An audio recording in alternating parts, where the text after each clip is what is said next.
Hi guys, welcome to my channel again. তো চলে আসছে নতুন আরেকটা ভিডিও নিয়ে। তো আজকে আমরা এই ভিডিওতে মূলত আলোচনা করব অঙ্গনওয়াড়ি কর্মীদেরকে নিয়ে, এবং অঙ্গনওয়াড়ি কর্মীদেরকে নিয়ে এখানে যে বিশাল বড় একটা আপডেট উঠে আসছে, সেই আপডেটটা হচ্ছে তোমাদের বেতন বৃদ্ধি নিয়ে। তো দেখো, বেতন বৃদ্ধি নিয়ে কিন্তু আমরা প্রতিনিয়ত ভিডিও তোমাদের করে দেখাচ্ছি। সেই ক্ষেত্রে কি সবচেয়ে বড় উল্লেখযোগ্য যে সবচেয়ে বেশি ইম্পর্টেন্ট কোশ্চেন, যেটা অঙ্গনওয়াড়ি কর্মীদের মধ্যে যে বেতন বৃদ্ধি নিয়ে বারবার বলা হচ্ছে যে বেতন বৃদ্ধি করানো হবে, বেতন বৃদ্ধি করানো হবে, কিন্তু এখনও পর্যন্ত কিন্তু আমরা দেখতে পাচ্ছি যে অঙ্গনওয়াড়ি কর্মীদের মানে লাস্ট যে 2019, ঠিক আছে, 2019-এর লাস্ট এবং তারপর থেকে কিন্তু আর কোনো রকম অঙ্গনওয়াড়ি কর্মী এবং আশা কর্মীদের বেতন বৃদ্ধি করানো হয়নি। তো সেই ক্ষেত্রে অঙ্গনওয়াড়ি কর্মী এবং আশা কর্মী যারা রয়েছেন তাদের মধ্যে একটা কোশ্চেন অবশ্যই থাকে যে বেতন বৃদ্ধির কথা বারবার বলা হলে পরেও কেন বেতন বৃদ্ধি করানো হচ্ছে না, এবং যদি করানো হয় ফিউচারে তাহলে পরে কত টাকা করানো হতে পারে। তো এই বিষয়গুলোকে আমরা ভিডিওতে তুলে ধরবো, এবং এছাড়াও অতিরিক্ত তোমাদের মানে বেতন বলতে কি অতিরিক্ত কিছু টাকা তোমাদের দেওয়া হতে পারে, সেটা কিসের টাকা সেটাকেও এখানে আমরা তুলে ধরবো। তাই অবশ্যই ভিডিও শেষ পর্যন্ত দেখবে, এবং দেখার পর যদি ভালো লাগে লাইক করবে, আর চ্যানেল নতুন থাকে চ্যানেলটাকে সাবস্ক্রাইব অবশ্যই করবে। তো দেখো, সমালোচনা করে মেন বিষয়টা ভিডিওতে আলোচনা করি। তো দেখো, প্রথমত যে বিষয়টা আমরা এখানে বলবো সেটা হচ্ছে অঙ্গনওয়াড়ি কর্মীদের বেতন বৃদ্ধি কারণ করানো হচ্ছে না। তো দেখো, বেতন বৃদ্ধি না করানোর পিছনে অনেকগুলো কারণ থাকতে পারে। সেক্ষেত্রে কি আমরা দেখতে পাচ্ছি যে রাজ্য সরকার বারবার কিন্তু বলছে যে সেক্ষেত্রে অঙ্গনওয়াড়ি কর্মী বলো, আশা কর্মী বলো, বা কোনো যে কোনো মানে অস্থায়ী কর্মী হোক না কেন, তাদের কিন্তু বেতনটা বৃদ্ধি করানো হচ্ছে না। এক্ষেত্রে বলা হচ্ছে যে তোমাদের বিভিন্ন রকম প্রকল্পের টাকা আটকে রাখা হয়েছে কেন্দ্র সরকারের দ্বারা। তো এরকম বিভিন্ন রকম কোশ্চেন আছে সেই জিনিসগুলো, এবং এছাড়াও যেটা সবচেয়ে বেশি গুরুত্বপূর্ণ জানা যাচ্ছে যে তোমাদের বেতনটা বৃদ্ধি করানো হচ্ছে না, এবং তার পিছনে মেন কারণটা সেটা হচ্ছে যে তোমরা জানো যে প্রি প্রাইমারি, ঠিক আছে, প্রি প্রাইমারিটা তোমাদের স্টার্ট হতে চলেছে। এবং এটা বলা হয়েছিল যে 2020-র যে নতুন শিক্ষানীতি অনুযায়ী, সেই নিয়ম অনুযায়ী বলা হয়েছিল যে প্রত্যেকটা অঙ্গনওয়াড়ি কেন্দ্রগুলিকে প্রি প্রাইমারিতে পরিবর্তন করা হবে, ঠিক আছে। এবং এ নিয়ে তোমাদের আমি আগেও জানিয়েছি যে কোন কোন রাজ্যগুলোতে প্রি প্রাইমারির যে অঙ্গনওয়াড়ি কেন্দ্রগুলো আপগ্রেডের কাজ সেটা শুরু হয়েছে।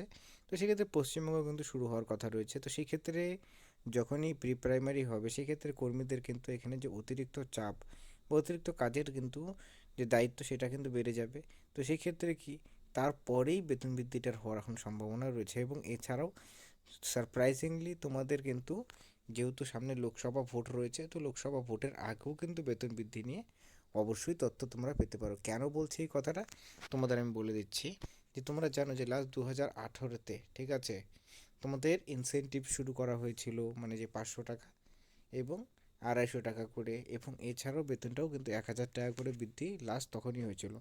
কারণ তখন 2019-এ কিন্তু লোকসভা ভোট ছিল, ঠিক সেই সময় কেন্দ্র সরকারের দ্বারা কিন্তু বেতনটাকে বৃদ্ধি করানো হয়েছিল। তো সেক্ষেত্রে এখনও কিন্তু লোকসভা ভোট চলে এসছে, আর কিছুদিন আছে।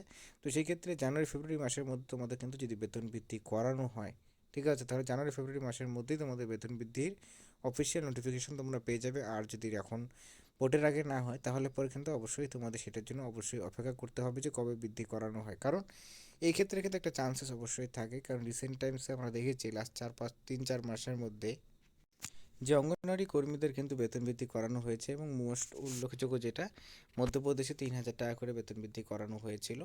তো সেক্ষেত্রে বেতন বৃদ্ধির কিন্তু একটা চান্সেস অবশ্যই রয়েছে, কিন্তু অফিসিয়াল ঘোষণা না আসা পর্যন্ত কিন্তু অবশ্যই তোমাদেরকে এটার জন্য অপেক্ষা করতে হবে। বাট কিছু কিছু ফ্যাক্ট তোমাদের আমি তুলে ধরলাম। তো এই ক্ষেত্রে যেটা অতিরিক্ত টাকার কথা বলা হচ্ছে, তো অতিরিক্ত টাকা বলতে তোমাদের মোবাইল রিচার্জের টাকা, মানে মোবাইলে যে স্মার্টফোন, সেই স্মার্টফোনের রিচার্জের টাকা। এখন কোশ্চেন অনেকে থাকতে পারে যে তোমরা এখনও স্মার্টফোনই পাওনি, মানে স্মার্টফোনই দেওয়া হয়নি, আর স্মার্টফোন রিচার্জের টাকা। তো এক্ষেত্রে বলা হচ্ছে, দেখো, যেহেতু তোমাদের পোষণ টাকার অ্যাপস কিন্তু প্রতিনিয়ত ব্যবহার করতেই হচ্ছে, তো সেক্ষেত্রে তোমাদের মোবাইল রিচার্জের টাকাটা কিন্তু 200 টাকা করে, সেটা কিন্তু তোমাদের প্রত্যেক মাসে মাসে এই নতুন বছর থেকে, মানে জানুয়ারি থেকে কিন্তু দেওয়ার, যেটা আমরা খবর পাচ্ছি যে জানুয়ারি মাস থেকে তোমাদের কিন্তু দেওয়া হতে পারে, ঠিক আছে। তো অফিসিয়াল ঘোষণা আসলে পরে আমরা অবশ্যই জানাবো, বাট এটা একটা এক্সপেকটেশন, মানে খবর পাওয়া যাচ্ছে যে তোমাদের হয়তো জানুয়ারি থেকে মোবাইল রিচার্জে যে 200 টাকা, সেটা কিন্তু তোমাদের বেতনের সাথে সাথে ইনক্লুড করে দেওয়া হতে পারে, ঠিক আছে। তো যাই হোক, আশা করি বুঝতে পারলে। তো এই আপডেটগুলোই ছিল আজকে ভিডিওতে। ভিডিও দেখার জন্য অসংখ্য ধন্যবাদ।